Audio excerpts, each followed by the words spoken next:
আসো কি দিছ মামা বিরিয়ানি দে বিরিয়ানি কেমন বিরিয়ানি খাবো না মামা একটু দেখা দেই না তুমি তো বিরিয়ানি পাইছি স্কুল থেকে বিরিয়ানি দে খাওয়ান দে দুধ দে সবই তো দে খাওয়ান টাওয়ান সব ফ্রি কি স্কুল পাইছো তুমি হ্যাঁ ধরো ক্যামেরাটা একটু খাইবা না দেখতে দিতিব না কি পাইছো খাইবা না আমি সব খাইলাম নাকি এই যে মামা কিন্তু আজকে বিরিয়ানি পাইছে সুন্দর বিরিয়ানি প্যাকেট এই যে স্কুল থেকে বিরিয়ানি দে পোলাও দে মামা একটু একটু দেখে মামা তুমি আল্লাহ মামা এমন করে গেলে তুমি এই যে এটা হচ্ছে এই যে ডিম পোলাও মামা ডিম পোলাও এই যে ডিম পোলাও পাইছে অনেক সুন্দর কি সুন্দর একটা স্কুল মনে হয় মাঝে মধ্যে আমি ভর্তি হয়ে যাই মামা আমার ভর্তি করবো আগে আমি চলে গেলাম ওখানে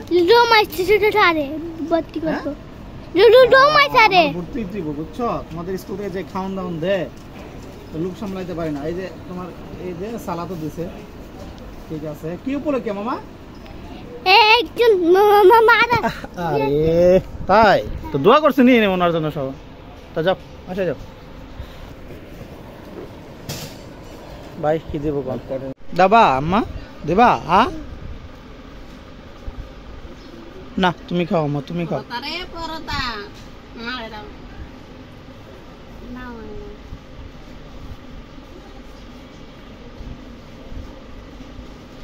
আজকে কিন্তু আমি একটা ডিম খাইছি সিদ্ধ ডিম নাস্তা হিসাবে কিন্তু সকালবেলা নাস্তা হিসেবে এই শেষ আর যেখানে একটু আমরা খাইতে পারি কিন্তু সমস্যা একটাই মানে এই যে খাবারটা একটা ধরেন কি সিদ্ধ ডিম বাট আমরা শসা এটা যদি রাত্রে খাইয়া ঘুমাইতে পারতাম তো এটার রেজাল্টটা অনেক বেশি পাইতাম আর সকালে হয়তো আপনার যদি রাত্রে খাবারটা যে রাতে ধরেন আমরা ভাত খাই এই ভাতটা যদি সকালেও খাইতাম তাও ক্ষতিটা কম হইতো শরীরের জন্য হ্যাঁ সো আমরা পারি না আর কি এই জিনিসটা কিন্তু রাতের খাবার ছিল এই একটা সিদ্ধ ডিম একটা আমরা বা একটা শসা এটা রাত্রে খাবার ছিল বেস্ট হ্যাঁ কিন্তু আমরা পারি না এভাবে কন্টিনিউ যদি আমরা খাবারে মেনটেন করতে পারতাম আমাদের শরীর স্বাস্থ্য অনেক ভালো থাকতো কিন্তু আমরা পারি না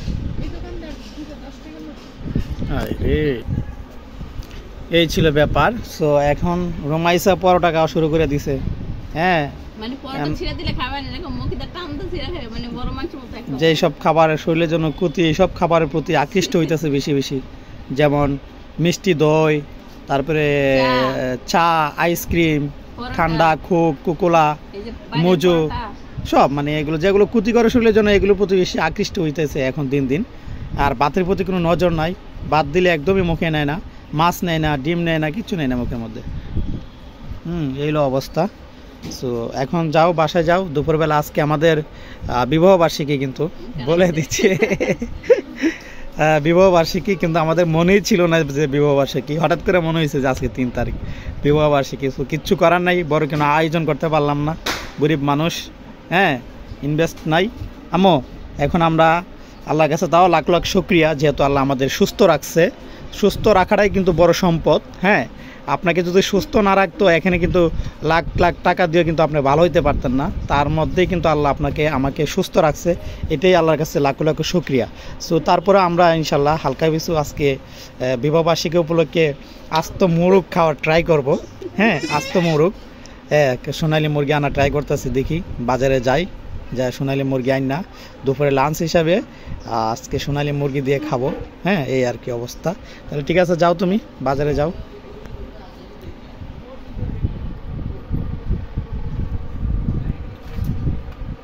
আজকে আমাদের বিবাহবার্ষিকী উপলক্ষে আজকে আমরা আস্ত মুরগি খাবো তো এই যে মুরগি কিনে নিয়ে আসলাম এখন রান্না করবো সাথে একটা কোকো নিয়ে আসলাম তারপরে এখানে এই যে মুরগিগুলো বের করে আমি আস্ত মুরগি খাবো আজকে অক্টোবরের 3 তারিখে হচ্ছে আমাদের বিবাহবার্ষিক বিয়ের বছর হলো 5 বছর হলো আল্লাহ পড়ে গেছে এটা কিছু নিয়ে আসি না এটাতেই রাখি এই যে আস্ত মুরগি রান্না করব তো হচ্ছে সোনালী মুরগি এই যে মুরগি 3টা মুরগি কিনে নিয়ে আসলাম এখন মুরগিগুলো আমি একটু কেটে কুটে ধুয়ে তারপরে মশলা দিয়ে মাখাবো তো মুরগিটা কেটে কেটে পরিষ্কার করে নিয়ে আসলাম। আর মুরগিটা 4 ভাগ করার কারণ হলো, মানে 2টা মুরগি আমি 4 ভাগ করছি। 4 ভাগ করার কারণ হলো, ভাগ করে যদি মুরগিটা রান্না করি না তাহলে অনেক মজা লাগে, মশলা টশলা ভিতরে ঢোকে, দেখতেও সুন্দর লাগে আর হচ্ছে খেতেও মজা লাগে অনেক। তো এই কারণে আমি 2টা মুরগি 4 ভাগ করে নিলাম। এখন আমি মশলা দিয়ে মাখাবো মুরগিটা, মাখিয়ে তারপরে চুলায় বসায় দিব। রুমাইসা ভিতরে যায় না, মশলাপাতি সব কড়াইতে ঢেলে দিই। যে কড়াইতে আমি বসাবো সেটাতে আমি মশলা দিয়ে মাখাচ্ছি। পেঁয়াজ, রুমাইসা কোথায় তুমি মা? সব মশলা একবার দিয়ে দিচ্ছি, লবণ টবণ হলুদ মরিচ যা আছে। তারপর এখন তেলটা দিয়ে দিই। ওকে, তারপর একটু লেবুর রসটা দিতে হবে। লেবুর রসটা কোথায়? এই যে লেবুটা কেটে রাখছি, লেবুর রসটা না দিলে মানে মুরগির যে একটা স্মেল, একটা গন্ধ সেটা লাগে। তো লেবুর রসটা দিলে ভালো আর কি, স্মেলটা ভালো আসে।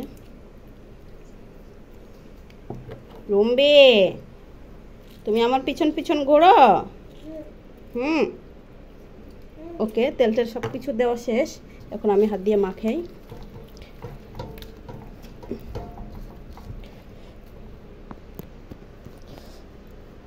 মশলাতে মুরগিগুলো চেপে চেপে দিয়ে দিই। আর এই মশলাটা একটু লিকুইড হওয়ার কারণ হচ্ছে ওই যে ব্লেন্ডার করছি, তো আদা রসুন পেঁয়াজ এগুলো ব্লেন্ডার করে দিচ্ছি, এই কারণে একটু হয়ে গেছে, লিকুইড হয়ে গেছে।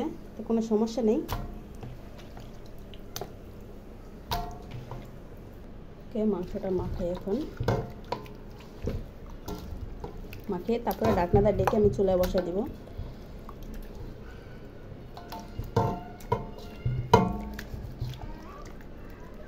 যে মুরগিটা মাখানো শেষ আমার, এখন আমি চুলায় বসাই দিব ঢাকনা দিয়ে ডেকে। তো মুরগিটা বসাই দিলাম চুলায়, যে মাত্রই বসাইলাম। মুরগিটা চুলায় আমার রান্না হচ্ছে, একেবারে কষানো অবস্থায় আছে। এখন রুমে আমি একটু কাজ করব, কাপড় আয়রন করব। মানে আজকে হচ্ছে বিবাহবার্ষিকী বলে শাড়ি করবো, তো শাড়িটা একটু আয়রন করতে হবে। ওকে, মুরগিটা হোক, আমি দেখি রুমাইসা কি করে। আর শাড়িটা আয়রন করি, শাড়িটা আয়রন করতেছি। আর কথা হলো যেটা বলতেছিলাম, মানে আজকের আমাদের বিবাহবার্ষিকী একেবারে মাথায় ছিল না, মনেই ছিল না। গতকালকে সন্ধ্যার সময় মনে পড়ছে এই অক্টোবর না আমাদের মানে মানে নিজে নিজে ভাবতেছি কি কালকে তো আমাদের বিবাহবার্ষিকী, ওই অক্টোবরের 3 তারিখে। তো হঠাৎ মাথায় বললো, তো তেমন কিছু করতে পারি নাই। তো বিবাহবার্ষিকী উপলক্ষে শুধু আস্ত মুরগি খাবো আজকে। গতবার কিন্তু আমরা কেক কাটছিলাম, একটু আয়োজন করছিলাম। তো এবারে কিন্তু একেবারেই মাথায় নাই যে বিবাহবার্ষিকী 3 তারিখে। তুমি কি করো মা? আল্লাহ, কাঁচামরিচ,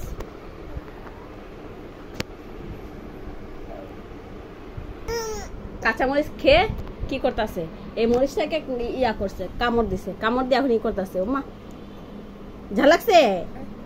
তুমি জানো না এটা কাঁচামরিচ, এটা ঝাল? হ্যাঁ পাগল মেয়ে। তো পাঞ্জাবিটা আয়রন করতেছে, দেখি চলে যায়, রান্নাঘরে যাই, দেখি মুরগিটার কি অবস্থা। মুরগিটা কষা হয়ে গেছে, মনে হচ্ছে একটু ঝোলে পানি দিতে হবে, একটু নিচে লেগে গেছে। নাড়াচাড়া দিয়ে তারপরে ঝোলে পানি দিয়ে দিই।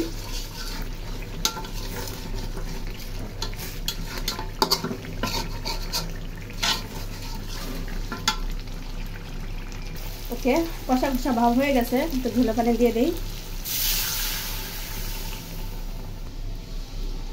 নাড়াচাড়া দিয়ে পরে ঢাকনাটা ঢেকে দিই, আস্তে আস্তে হবে।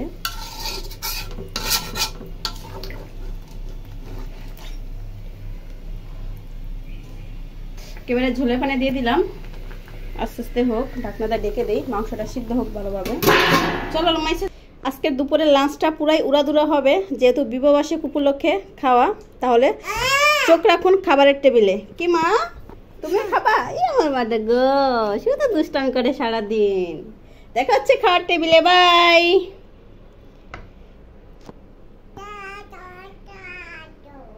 সো আজকে আমাদের বিবাহ বার্ষিকী, সেই জন্য ছোটখাটো একটা আয়োজন করছি। আর বাহিরে বিরিয়ানি করছি, মানে আমাদের আত্মীয় স্বজন বলতে কি ঢাকা শহরে তেমন কোনো আত্মীয় স্বজন নাই, ভাই বোন আর আছে, বিরিয়ানি খাবে। সো বিসমিল্লাহির রহমানির রহিম।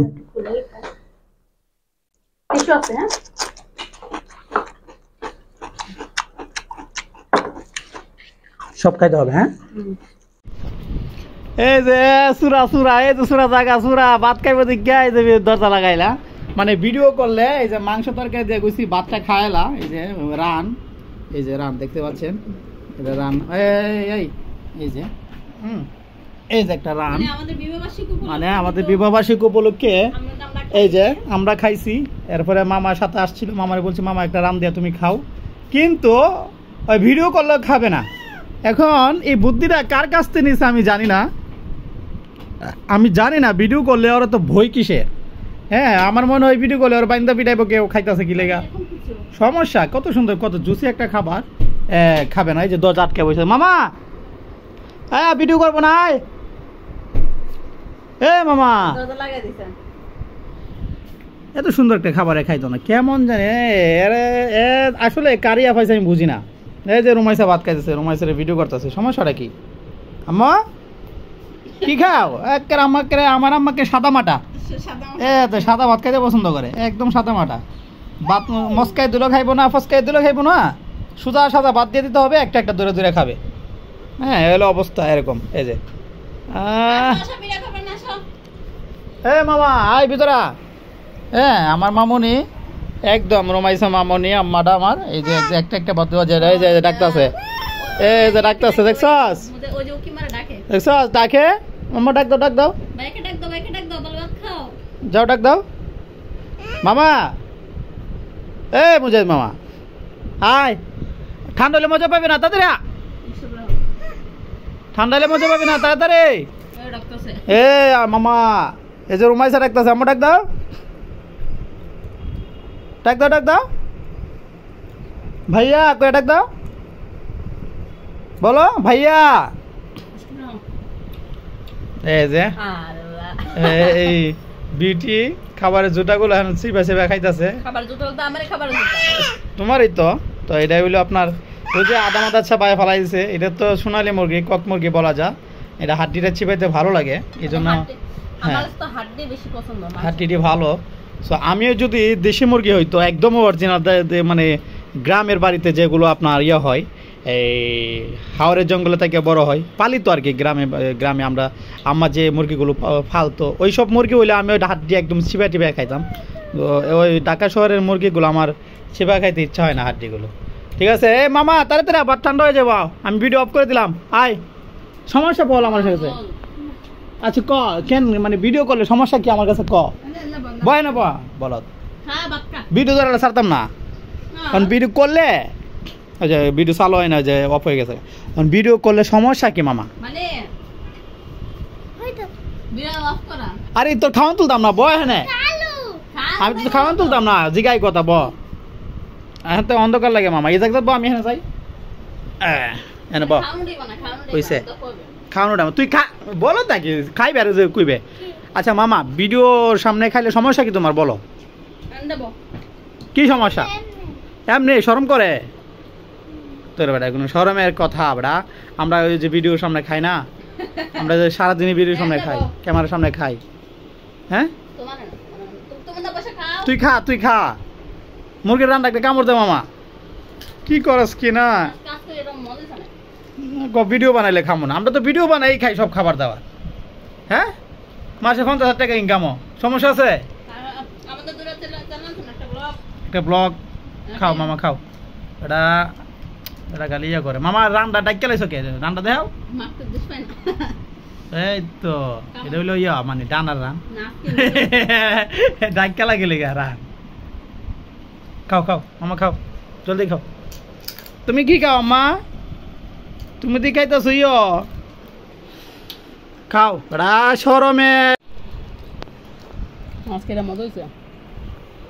কি খাও আম্মা? তুমি জোড়া বাদা, তুমি জোড়াটা খাইবা, তুমি সাদা ভাতই খাইবা মামা। কিন্তু অনেক শরম পা, হ্যাঁ অনেক শরম পা খাইতে। হ্যাঁ মামা, কি মামা মন খারাপ? হ্যাঁ হাসি দাও, একটা হাসি দাও, যাও। হ্যাঁ একটা হাসি দাও মামা, ক্যামেরার সামনে খাও না মামা। আমি তোমরা বাসায় খামো, ক্যামেরা করো করবা নি? একটা মুরগি খাওয়াইবা ক্যামেরা করে? হ্যাঁ হ্যাঁ মামা খাওয়াইবা নি?